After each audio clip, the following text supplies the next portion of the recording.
عمر کے پیار کا رستہ عجیب ہے۔ انبیاء کی جماعت کے بعد اور مسلمانوں کے پہلے خلیفہ راشد یار غار سیدنا ابو بکر کے بعد اس دنیا میں سب سے زیادہ فضیلت دوسرے خلیفہ راشد سیدنا عمر فاروق ہی کو حاصل ہے۔ سیدنا عمر فاروق رضی اللہ عنہ ہجری سال شروع ہونے سے 40 سال پہلے 583 عیسوی یا 584 عیسوی میں مکے میں پیدا ہوئے۔ نبی کریم صلی اللہ علیہ وسلم ان سے 13 سال پہلے دنیا میں تشریف لا چکے تھے۔ والدین نے نام عمر رکھا، کنیت ابو حفص تھی، لقب فاروق تھا، یعنی حق اور باطل میں فرق کرنے والا۔ یہ لقب انہیں نبی کریم صلی اللہ علیہ وسلم نے عطا فرمایا۔ حضرت عمر کا سلسلہ نسب 8ویں پشت میں نبی کریم سے جا ملتا ہے۔ آپ نے دنیا میں آنکھ کھولی تو مکے میں قریش کی سرداری تھی۔ ان کے والد خطاب بنو عدی کے سردار تھے۔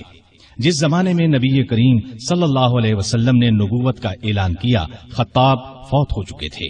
نبی کریم صلی اللہ علیہ وسلم نے جب اعلان نبوت کیا تو قریش میں کل 17 آدمی لکھنا پڑھنا جانتے تھے۔ ان میں عمر فاروق بھی تھے۔ جوان ہونے پر تجارت کا پیشہ اختیار کیا۔ نبی کریم نے نبوت کا اعلان کیا تو ان کی عمر 27 سال تھی۔ ہجرت کے وقت سیدنا عمر فاروق کی عمر 40 سال کے قریب تھی۔ اس کے بعد وہ 23 برس اس دنیا میں رہے۔ یہ سارا زمانہ مدینے میں گزارا، مسجد نبوی کی تعمیر میں حصہ لیا۔ نبی کریم صلی اللہ علیہ وسلم سے آپ کو انتہا درجے کی محبت تھی۔ آپ صلی اللہ علیہ وسلم پر اپنی جان قربان کرنے کے لیے ہر دم تیار رہتے تھے۔ کوئی رسول اللہ صلی اللہ علیہ وسلم کی شان میں ذرا سی گستاخی کرتا تو اس کی گردن اڑانے پر تیار ہو جاتے۔ نبی صلی اللہ علیہ وسلم نے ان کے بارے میں اس طرح دعا فرمائی تھی: اے اللہ، اسلام کو عمر کے ذریعے سے قوت اور عزت دے۔ ان کے زمانے میں اسلامی حکومت 22 لاکھ مربع میل رقبے تک پھیل گئی۔ بعض موقعوں پر ان کی تائید میں آیات نازل ہوئیں۔ ان کی خلافت کا زمانہ بہترین اسلامی حکومت کا زمانہ تھا۔ اتنے بڑے حکمران ہوتے ہوئے دوپہر کے وقت شہر سے باہر گرم زمین پر کوئی پتھر وغیرہ سر کے نیچے رکھ کر قیلولہ کر لیتے تھے۔ ان کے واقعات اس قدر حیرت انگیز ہیں کہ سننے والے دنگ رہ جاتے ہیں۔ بڑے بڑے طاقتور حکمران ان کے نام سے کانپتے تھے۔ 22 جمادی الاخری کو سیدنا ابو بکر نے وفات پائی۔ تمام مسلمانوں نے خوشی سے سیدنا عمر کی بیعت کر لی۔ اس طرح وہ مسلمانوں کے دوسرے خلیفہ راشد بنے۔ خلیفہ بنتے ہی انہوں نے ابو بکر کی وصیت کے مطابق عراق کی طرف ایک لشکر روانہ کیا۔ ابو عبیدہ رضی اللہ عنہ کو لشکر کا سالار مقرر فرمایا، اور اس طرح مسلمانوں کی عظیم الشان فتوحات کا سنہری دور شروع ہوا۔ Iraq, Madain, Hulwan, Jazira, Khuzestan, Nahavand, Isfahan, Hamadan, Azerbaijan, Tabaristan, Armenia, Fars, Kerman, خراسان، سیستان، مکران، دمشق، حمص، لاذقیہ، یرموک، قنسرین، حلب، انطاکیہ اور بیت المقدس فتح ہوئے۔ جہاد پر جانے والے مسلمانوں کے گھر والوں کا بہت خیال رکھتے تھے۔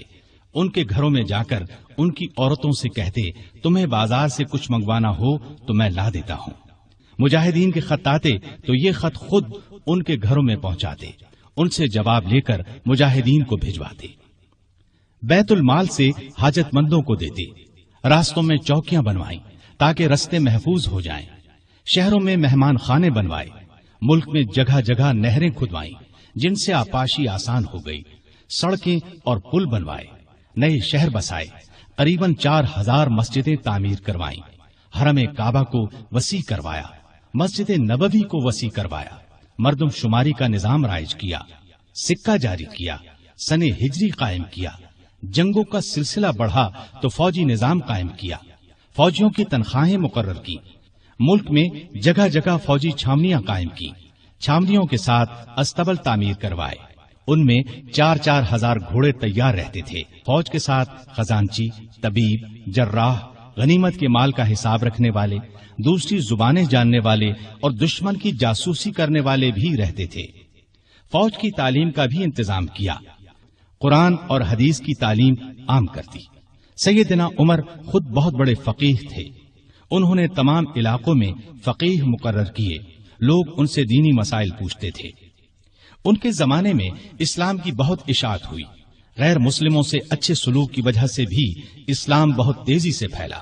مدینے میں مغیرہ بن شعبہ کا ایک غلام تھا، یہ ایرانی تھا، اس کا نام ابو لؤلؤ فیروز تھا۔ ایک دن ابو لؤلؤ فجر کی نماز سے پہلے مسجد میں چھپ کر بیٹھ گیا۔ سیدنا عمر لوگوں کو نماز پڑھانے لگے تو اس نے کونے سے نکل کر 2 دھاری خنجر سے امیر المؤمنین پر 6 وار کیے اور پھر صفوں میں کھڑے مسلمانوں کو زخمی کرتا باہر بھاگا، لیکن مسلمانوں نے پکڑ لیا۔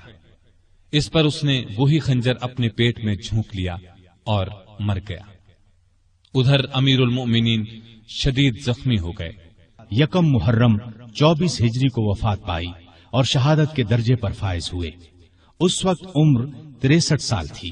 عمر کے پیار کا رستہ عجیب ہے، عمر کے پیار کا رستہ عجیب ہے۔